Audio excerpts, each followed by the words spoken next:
Hi, Gil from Testing Gil here, and today I want to talk about best practices.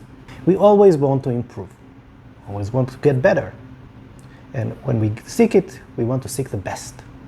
What's better than best? Nothing. And so, we turn to best practices. I mean, if they're the best, we should be doing those, right?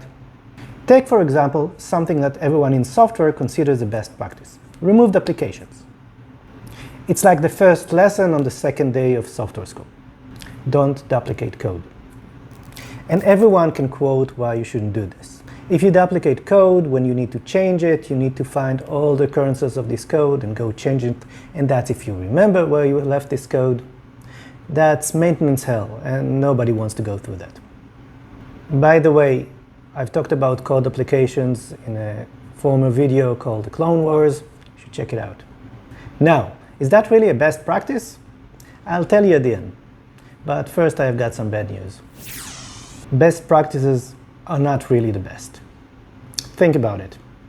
If they were the best, everybody would be doing them by now, right? Some of that is because it requires some effort. But that's not everything. I mean, it's not much effort not to copy code, right? Best means best. Every time, everywhere, for everyone. No matter the context. And unless we're dealing with really simple stuff, context matters. Your best and my best, they're probably not the same.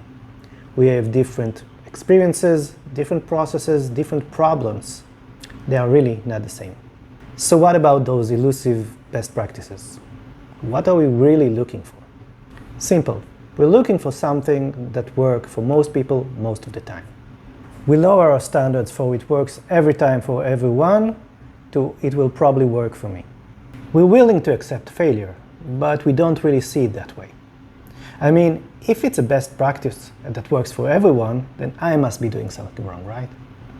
That may be true, but it may also not be the solution to my problem. It may conflict with other things. My context is different. Best practices don't really exist. What we are really after are good enough practices. While best is easy to put on a pedestal, these good enough practices are easy to replace. Or sometimes we can decide that they are not good enough. Remember code duplications? The usual way when we remove code duplication is to extract the code into a separate function or a separate library. While it helps in maintenance, it may create other issues like performance or readability. Okay, another example. Let's say I work in a startup. I need to build something that semi-works to deliver quickly and get some feedback on it. Should I remove the applications and create maintainable code that probably may not last by the end of the week? You see, context matters. And if that best practice doesn't serve me, I may question other best practices, which is not a bad idea if you think about it. After all, good enough is good enough. Thanks for watching. If you like this video, like, subscribe, and watch other videos on the channel.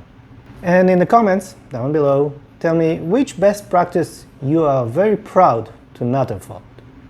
See you next time. Bye-bye.